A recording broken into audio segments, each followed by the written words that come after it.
You're listening to the Build Your Business podcast, powered by Turnkey Coach, where we help business owners find freedom over fear. I'm Matt Reynolds. And I'm his brother, Chris Reynolds. Join us as we help build your business and move from fear to freedom together.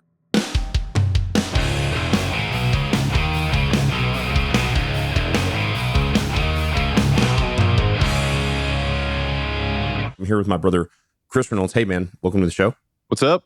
Thank you. And we're going to dive right in as we always do. We're not going to... remember Dad used to use the word falderall? All the time. We use it in the house. It's a joke, right? Specifically to make fun of the dad used to say it. God rest his soul. God Our rest his past soul. father. Falderall. We're not gonna screw around with falderall today. We're gonna dive right in as we always do. And this is a question I get more than anything else in business mentorship. You probably do too. Yep. A business owner says, "How do I get more clients?" Yeah. And we're really talking about that early business owner, right? In that first year or so. Yeah. So I get this question literally all the time. I think it is probably the primary question that I get, just somewhat related to the content that I produce. So one of the things that I think is really important, as you said, like this is early. I don't know where to start. What do I do? There's like a bajillion things that are out there about this. So there's books, there's all these things. And I think most people just are overwhelmed with it. There's too much. And I just don't know where to start. What do I do? We're going to talk about that today. So let's start with this really simple principle. And a lot of what I learned about this area of marketing and how you actually start, how do you get from zero to something, comes from a book called Founder Brand. I highly recommend the book. It is an excellent book. And the overall movement around the founder brand, you'll find all over social media. And so you can sort of deep dive this if you want to. But the concept is very simple, and you'll get it the second I start talking about it. It's essentially this idea that people do not follow brands on social media. They follow people, right? You just think about about who you follow, right? Yeah.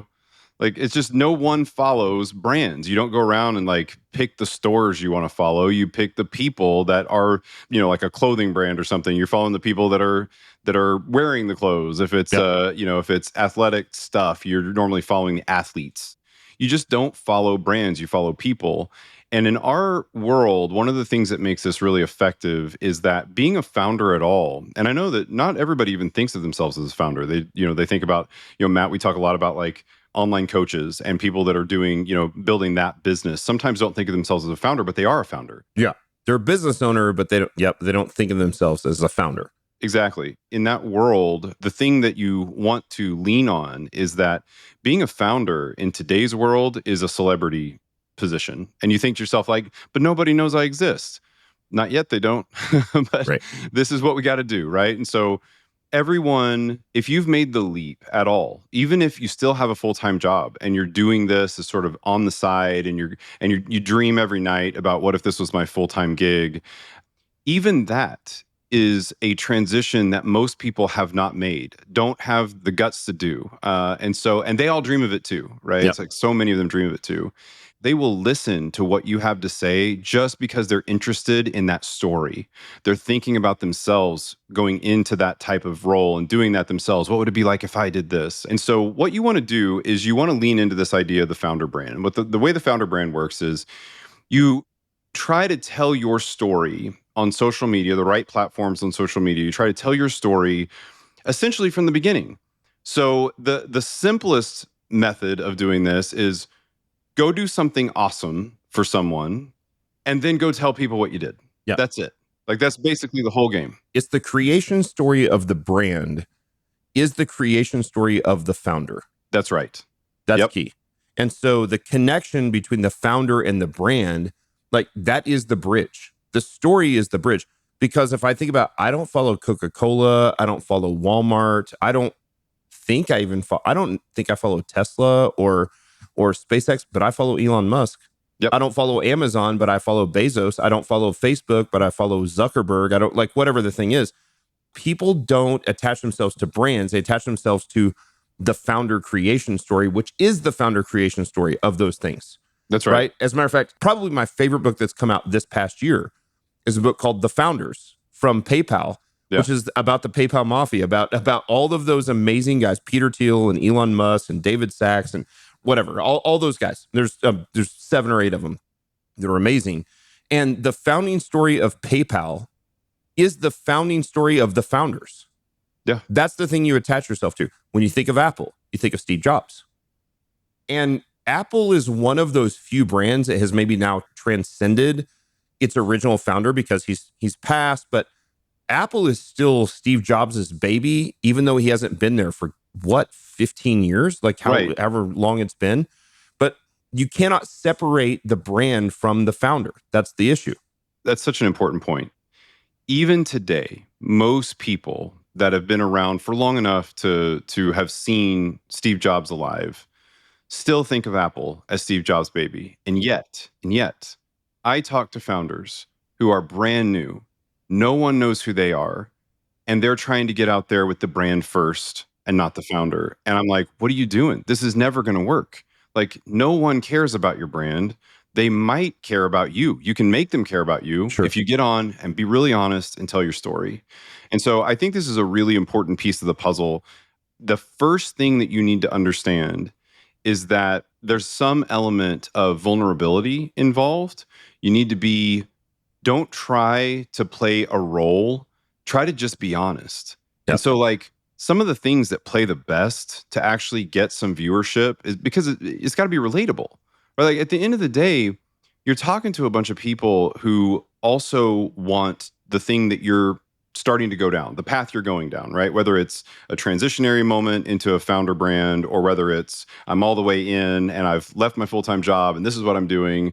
They want to relate to that. And so in order to do that, you need to tell some of the stories that are painful. You need to say, like, I tried this thing, it didn't work. I failed at this thing. And, so don't be afraid of telling those pieces of the story, because I think that's what makes the relatability really work. Yeah, absolutely. With the Undoing Urgency book coming out, the intro, which you've read, is it's pretty hard. It is hard. Yeah. I mean, you're telling some harsh stories there. Yeah, I had to reach out to mom and say, I'm getting choked up. I was like, I need you to prepare for this, because it wasn't stories she didn't know, but it was probably stories that she maybe didn't want public. Yeah. Mom's a boomer. Right? My wife's parents are like, and when I say boomer, like, I love them all. They're incredible people, but they are like middle of the bell curve boomer. They are boomer.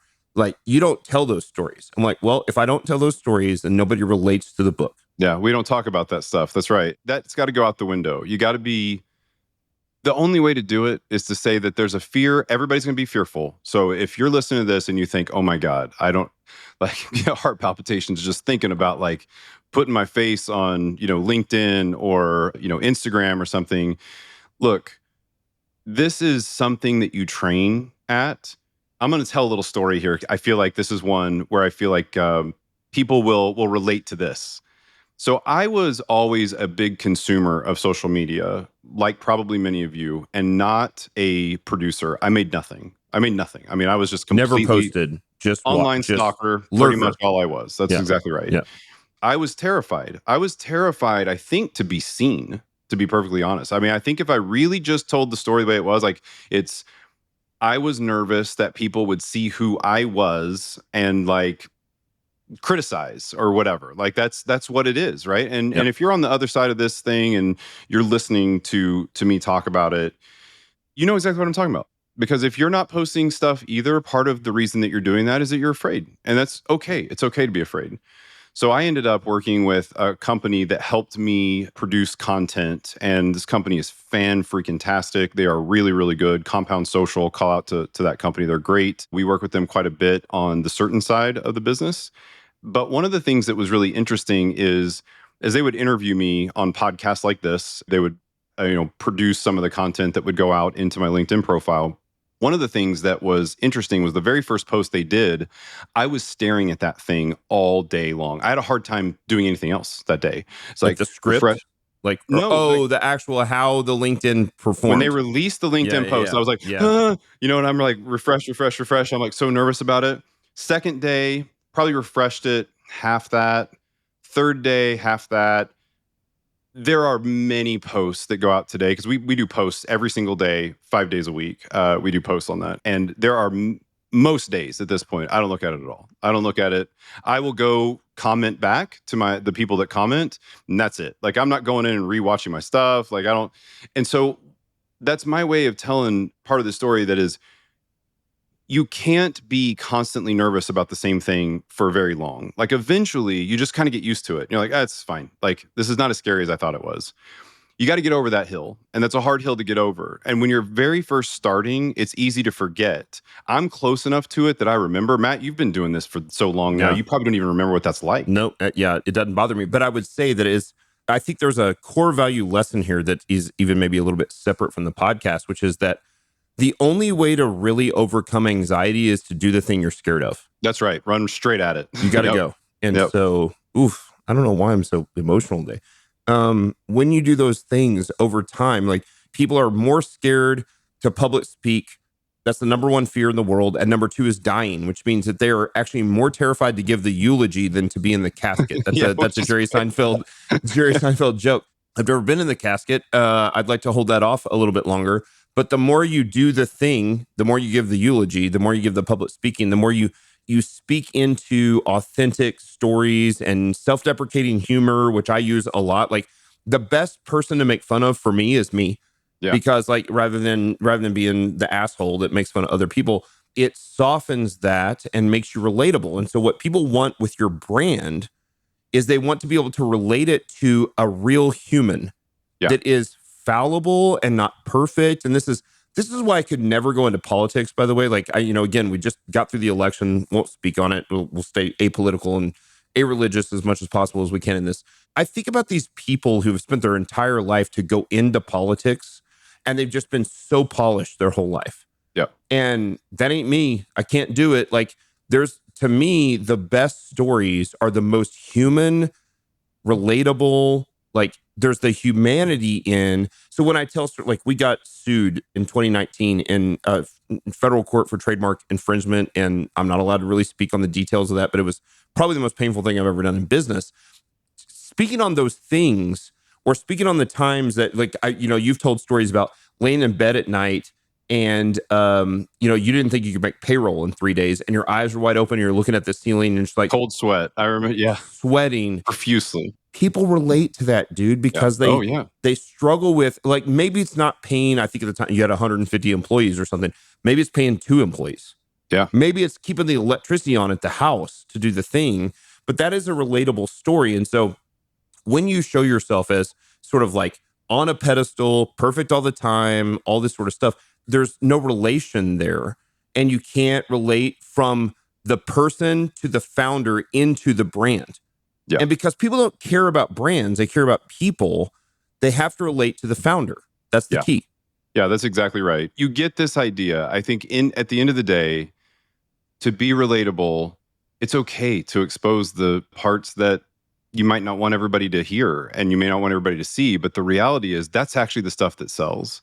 And they will, if they can't see themselves in you, then you have no audience. Yep. To see themselves in you, like, they know that they're not perfect. And so they need to see some of that in you that they can attach to. It's really important. So now let's talk about, like, a couple of practical bits. So first of all, if you're a B2B business, so that means you're business to business, you sell to a business. The 2 platforms that you want to be on are LinkedIn and X. Okay, those are the 2 that you want to be on. And you can expand over time. And I would also argue that you should pick one and just do it for a while, and then you can move over to another. I think that's the way to go. Yeah, I always say if you're B2C, the other side, it's Facebook, Instagram, TikTok, and also probably X, Twitter, probably is the crossover one. Yeah. Right? Is the one that applies to both. And so for us, we've gone from B2C to B2B. So you've seen a transition from out of some of those major, like, straight to consumer pieces to more business to business. LinkedIn and X are the thing if you're promoting to other businesses. No question. And I think if I was to pick one, I would say LinkedIn, because in general, that's where the businesses are. For many people, that's actually one of the scariest places to go post stuff, because that's where their business acquaintances are. Certainly was the case for me. I had a pretty big business network from coming out from my last business. And so, I was just nervous. I was thinking about the people that, know me and that are sitting there reading my content and the judgments and all those things or whatever. But again, that's the place you want to be. When it comes to the way that you actually generate this content, let's talk about that, because I think that's maybe something that's the next step that people will miss. Okay, like, but what do I talk about? And I can't envision that I would have something new to say that frequently. So I get that a whole lot. People talk about that all the time. So let's first get this to the first one. Depending on how you actually tackle your day, you can make this easier or harder on yourself. All right. So let's talk about let's just get into that for a second. So we've had an episode 1 was episode about efficiency. One of the things that you can do is that you can kind of keep a running log of your day in notes, which I do this and I've been doing it for a really long time. We can talk about that at some point, but if you Sure. don't, and let's say that your calendar is a way that you keep track of that. I actually think it's a very useful way to do it. I use that method as well when I need to actually schedule tasks, because it forces me to schedule how long am I going to do this and when am I going to do it. Sure. It's not enough for me to say like, hey, I need to do this someday. Someday doesn't matter. When am I going to do it? When am I going to do it? How many hours am I going to do? Yeah, back to the time box, like what we talked about in episode 1. You time box the thing. You should be able to come up with content just by looking at your calendar. Go back, look at your calendar. Last week, what did I do? What were people interested in? Walk through in your mind the conversations you had with customers, the conversations you had with your business associates, the conversations that you had with people that they were just like, huh, that's interesting. What questions did they ask? Because the questions that they ask are the questions everybody else is asking too, especially for your customers, right? It's a perfect example of questions your customers have. And those are the questions that need to be answered. So go answer them, right? Yep. And so this is where a lot of the content is ultimately going to come from. Now, the second aspect of this is a question about what about, not repeating myself? And this one took me a while to really deeply understand, but I deeply understand this today. You are going to post things on social media that almost no one is going to see. Yep. Okay. They are busy. People are crazy busy. This is a market for attention, right? That's right. And so because it's a market for attention, everyone is trying to get their attention. And so the attention is like this all the time. So you post things and most of your audience is not ever going to see it. Right. There's an algorithm that we're playing to these days that, first of all, when you release, people talk about this too, like when should I release it? Doesn't matter, right? And here's why it doesn't matter. Because at the end of the day, when you say publish, that's not when everybody's going to see it. The algorithm feeds it out a little bit at a time and it waits to see how people respond. Right. And then it'll do it even more. So you don't need to worry about the scheduling of bits. None of that stuff matters. What you really want to do is make sure that the content that you're releasing is really, really relevant. And there is nothing bad about repeating yourself, because most of the time, people didn't see the first bit of content anyway. No one is looking at your content going, they repeated themselves. They already said that yesterday. Because if you said it yesterday, the algorithm's probably not going to feed it to that same person anyway. Well, think about, so when you're an owner of a business, how often do you have to repeat the primary mission statement, like vision statement, like what we're doing, what the goal is, here's the thing. It's multiple times a week, every week, to the employees you work with who for 40 hours a week work with you.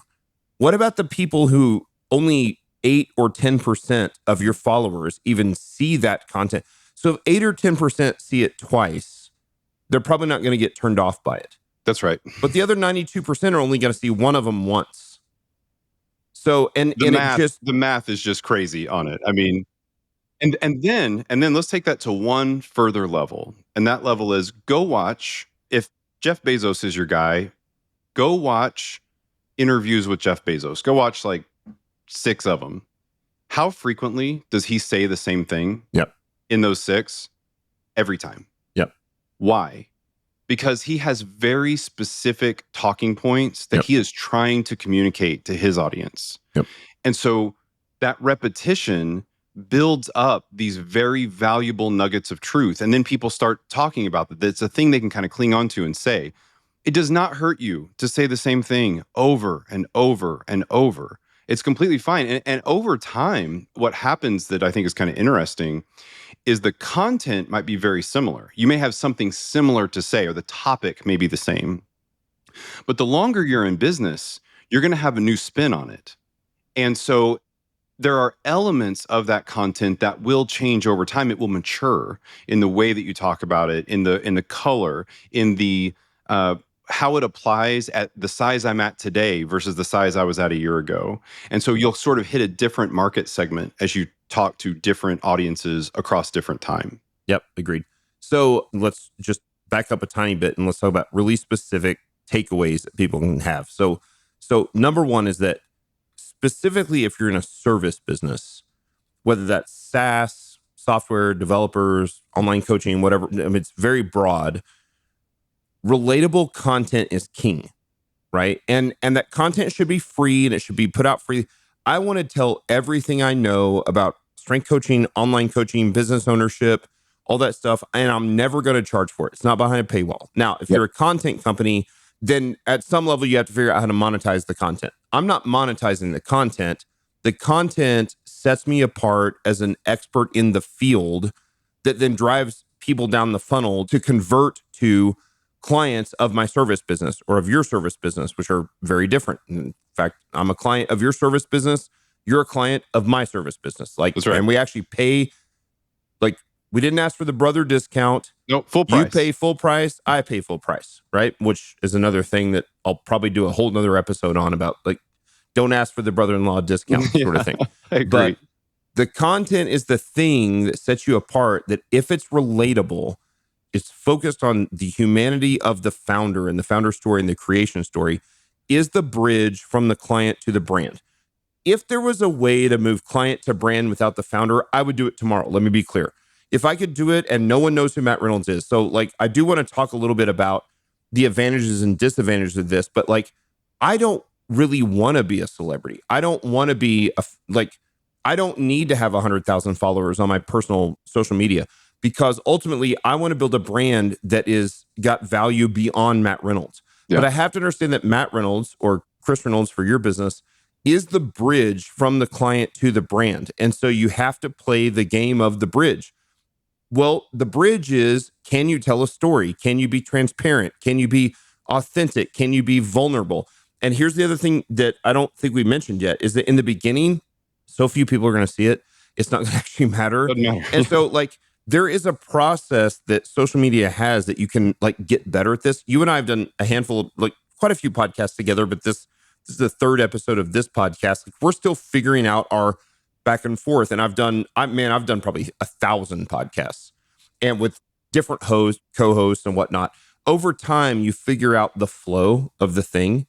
And in the beginning, if it ain't that great, it's okay, because there's no way to get great without the experience. So the experience is the thing you can't buy or read or learn. You just have to do, right? I've often said, like, if you had a brain tumor, which our sister had, if you had a brain tumor, do you want the guy that graduated #1 from Harvard Medical School last year? I'm in Missouri. Do you want the guy from University of Missouri, Columbia Medical School, who's been doing it for 30 years and has performed 10,000 brain surgeries? I want #2. Yep. Right. And so part of this is just getting the reps of just talking. And so I do want to dive in on it. I know you've got some notes about like decent camera, decent microphone. One of the things that's interesting to me is one of the things that we've been careful about at Barbell Logic is we try to put highly produced stuff out, good camera, good microphone. We've got great microphones and cameras and things like that. But the iPhone, or I'm sure high-end Android, same sort of thing, like the camera's great. The quality of the production value is actually far less important than it used to be, compared to the quality of the value of the content you put out. That's right. You've got to put out valuable content, not for 3 days or 3 weeks or 3 months, or maybe even 3 years. Yeah. You have to put it out for a decade. There's a long tail to this that is the #1 thing I see. I see people come out. I see tons of great content. I'm like, my God, this is fantastic. And then like 2 months later, they never put out another podcast, or they never put out another video, or they never, like, it is very hard. It's far harder to be consistent for 3, 5, 10 years than it is to put out good content for 3, 5, 10 weeks. Yeah, no, that's absolutely true. And I think one of the keys here is building systems that allow you to generate this content. And there's probably episode after episode that we could do around systems too. So we'll get into that, I think, at some point. But You've got to get to the point where you can do this for a long time. Now, one of the things I will tell a little bit of a story here that might help sink this in and make it feel like it's worth it earlier than later. When I started producing content for LinkedIn, almost exclusively video, we do some other stuff as well, but most of it's video. I got an immediate kick up on my inbound leads. Immediate. Now, part of the reason that I had an immediate kick up was not because I had inbound leads coming in from random people that didn't know me. I got inbound leads from people who did know me because I had people in my network that were like, "We forgot you exist." Now, this Yep. is a hard reality for most people to face. Like, you know that you exist. You're the center of your universe. Everybody Right. else doesn't. They're busy. And so the reality is they don't ever think about you at all. I know it's tough. Like, who got to get a tear on that one, but it is what it is. Get used to it.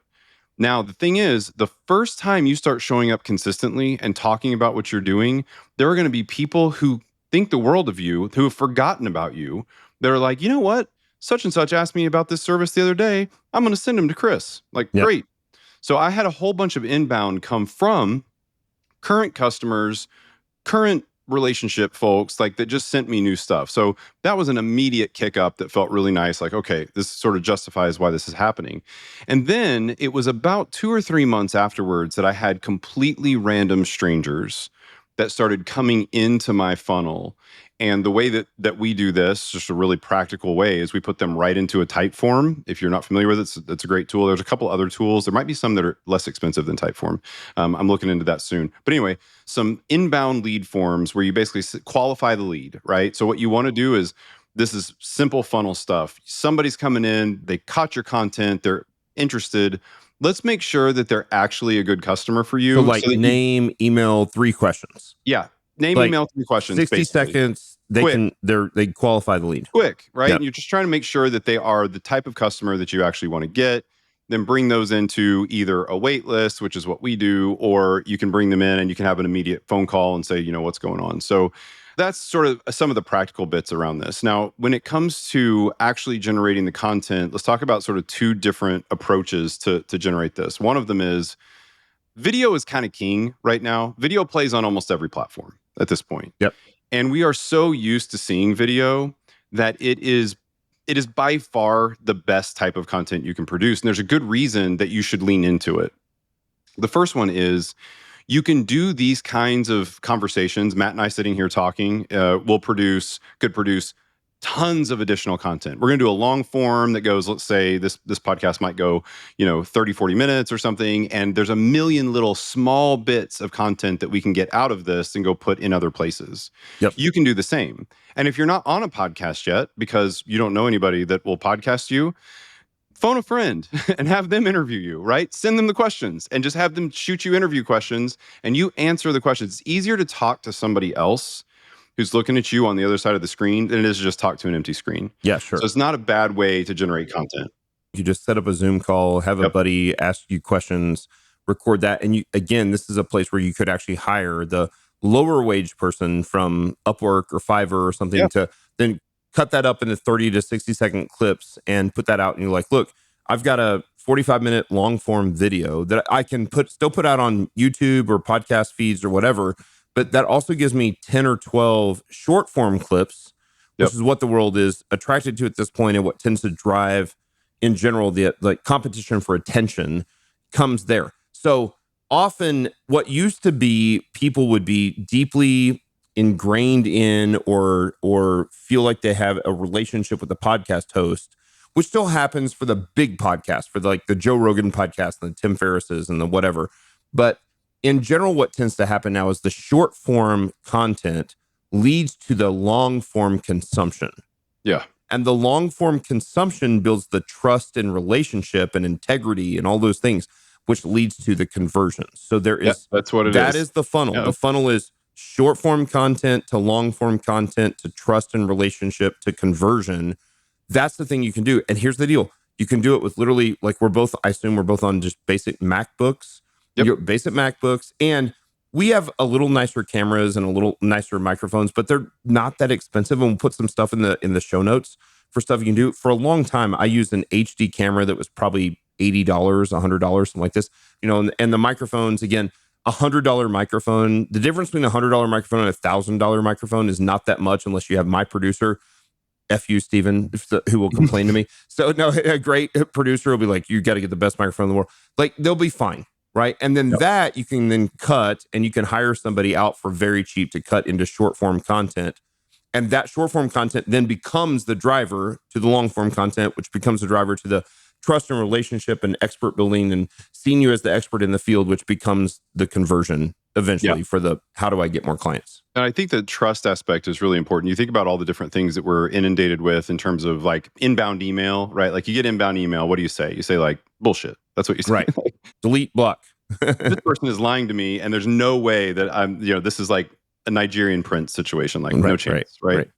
Everybody approaches your business that way that doesn't know you right off the bat. That's right. They assume that you're lying about whatever. And the reason they assume that is because we just have tons of evidence that that's what happens.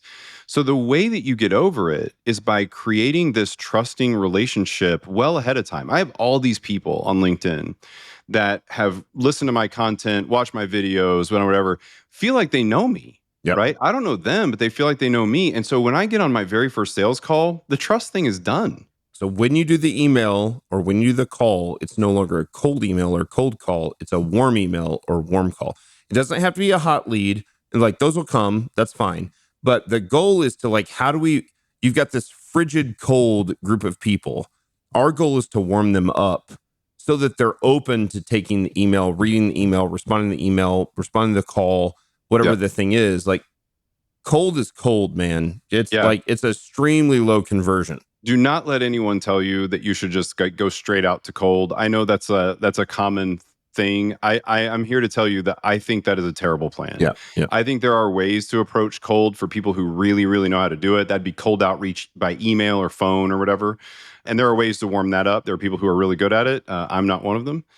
One of the other things that I think is really important here is just to remember that that you're building on that trust relationship. That is why we're doing this. We're doing everything that we're doing so that we get over that trust hurdle and we can start talking about, whatever. So the other aspect of it that I want to make sure we get this in, because I think this could drive some concern for some people. It drove some concern for me at the beginning, is we are trying to build a trusting relationship with our potential customers, but we are trying to repel not our customers. Right.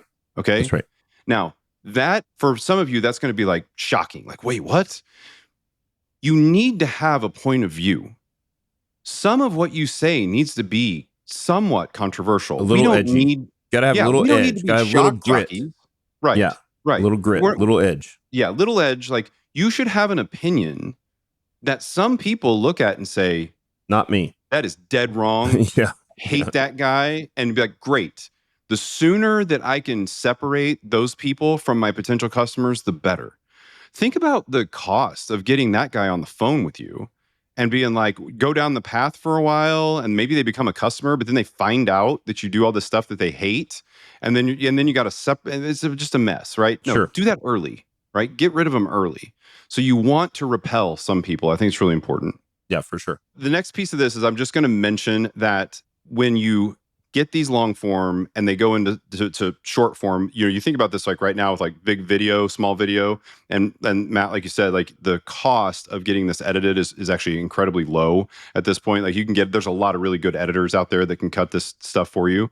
But also, the longer you do this, the more content you have, the more you can build it back into long form. Things like long form blog posts can come out of the conversations that you had with somebody else. And you can use these little short form bits to figure out what's hitting with the audience. You kind of want to read a little bit of that signal. Like, I said this thing and I was super excited about it. Nobody even liked the post. Like, they're just awful, right? And then I said this one thing on a whim and I got 500,000 views. And Yep. like, okay, well, I should probably do a long form blog post about this or talk or dig into it more. So you're looking for a little bit of signal there. It's a little bit difficult to do because the algorithm is changing frequently. And so sometimes you're getting an algorithm bump and sometimes you're getting sometimes it's real signal. So it's a little bit difficult to determine the difference. But all of this is just to try to build the trust, get people start reaching out to you. Hey, I'm really interested in what you said. Have your DMs open. That's a huge thing, right? You're going to get a lot of Right. stuff in a DM. Have your DMs open and just start chatting with people. Comment back when they comment to you. Be a good citizen of the internet, right?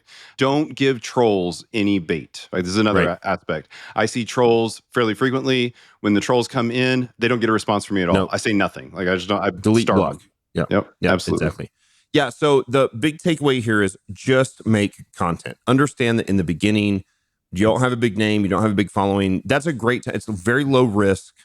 It's potentially high reward. You put out a ton of these short form pieces and you see what hits, and the thing that hits, you can do more of that. And at some point down the road, as you continue to build your audience, that would be the thing you would throw money behind on, like paid ads and things like that. It's like we do the same thing. We don't just put out paid ads like blind. We put out a ton of content, and the thing that hits, we're like, that's the thing we can spend some money on. Yep. And so I don't want to put the cart before the horse, because it's really for kind of business owners who are starting this process. But if you have a post that gets like 10x what you normally get, throw $20 at it, throw $40 at it, like not very much, like because it hit well. And the only thing you really need to change of the post that you made is to put a very short, very tiny CTA at the end, like call to action at the end. Send them to your website. So what we try to do is 80 to 90% of our posts are just content-based, value-driven posts, no CTA, no call to action, no ask for the sale. And then 10 to 20%, depending on the time of season, we ask for the sale, right? But you're talking about a very short. And so the last major point I want to make in this podcast is this, because I think it's the other part that people are uncomfortable with. So they're number one, they're uncomfortable with like being public, being transparent, being vulnerable, being themselves, showing their humanity. I think all those things, like that creation story, founder story, the bridge from the founder to the brand is so important. And it forces you to kind of step out on a limb and be like, okay. And by the way, there's advantages there, because I did this years ago, when you take all the skeletons out of your closet and you tell it to the world, then you don't have to worry about it coming out from somewhere else. That's right. So you put the thing out, you're just like, I was a piece of shit 10 years ago, whatever the thing is, right? Or I did this thing, or I screwed up, or I got sued, or I made this mistake and I sued, whatever the thing is. That will be relatable. But then the other thing that you have to do that you're probably uncomfortable with is that you have to be okay with making the ask. Yeah. For the sale. Like, it's okay to let people know what you do, that you're looking for new clients, and be upfront about your price points when possible. Like, people respect transparency. I hate it when I see a thing on social media. I'm like, that looks cool. I want that. And I can't find the price. Yeah. I have to put in an email for the price. No, you don't have to put an email for the price. Maybe I have to put an email for the lead. That's okay. Like, I understand lead gen, but like, just be transparent with your price in general. Here's what we do. Here's what we're trying to get. Don't lie to people. Like, strength coaching's famous, online coaching's famous. Like, I have I've opened up 3 things, 3 client openings for this month. 1 or 2 are filled. I only have 1 left. You're full of shit. If 10 people sign up, they'll sign up. Then just be honest. Yeah. I'm trying to do this thing. Here's what I normally charge, and that better be what you normally charge. And if you're given a deal, a break, a whatever, like, that should be real. That should be authentic. But it's okay to be transparent and honest about your price point, what you're asking for, right? Content alone will not drive many conversions. It will set you apart as the expert in the field. And that's the thing that content does. But then once regarded as the expert in the field, it's okay to ask for the conversion. Now, I want to be clear. You can be over the top. And you can, if every single post you make asks for a sale, you're going to lose a bunch of followers. And so again, it's that 10 to 20%, 1 to 10 to 1 in 5 range. You can ask for a CTA, but it kind of needs to be a soft piece. And then for us, it's almost like quarterly, like 4 times a year, we do a big, heavy sales push, and it'll be like heavy on sales. But because we want everybody to understand, when we do that, there's a significant discount. It's a significant value to the client. Mostly what we do, again, is just over at the top is like lots and lots of value-driven content. Just underneath that is value-driven content with a little bit of a CTA. Like, we want to let you know this is what we do. This is where you go to like learn more about us or sign up or whatever. And then very, very rarely, probably 1 in 50 posts, 1 in 25 posts, it's just a direct sales post. But if you don't make the content, you're not going to get the sale. If you make the content and don't ask for the sale, you're not going to get the sale. You have to make the content, and you have to be okay with making the ask to convert those clients, those potential clients, to actual clients. That's what it is. Awesome. Perfect. There's another Build Your Business podcast with Matt and Chris Reynolds. Thank you for listening. If you've gotten value from this, we would love to get a 5-star review on Apple Podcasts or Spotify or wherever you listen to your podcast. We're making the ask. This is our ask. We're putting out this content for free. The thing you can do to help us is you don't have to give us money. Just give us give us an authentic review. If we suck, give us a 1-star review. Just give us an authentic review. We would prefer the 5 stars, but if we're terrible, the 1s are fine. So just be honest, give us a good review. That helps us with the algorithm and puts us out there. If you have a friend or family member or a business acquaintance that could get value from this and taking their fear to freedom in business ownership, we'd love for you to share the podcast on social media, wherever you are. Again, X, LinkedIn, Instagram, wherever that is. And man, we hope that you're enjoying the podcast. We talked about making the list earlier. I think we got a list of like 50 or 60 podcast episodes to make. So we're loaded up. And I think every podcast we come up with new things to talk about too. So that's right. So appreciate you guys. Thank you so much for giving us your time, and we'll see you next Friday.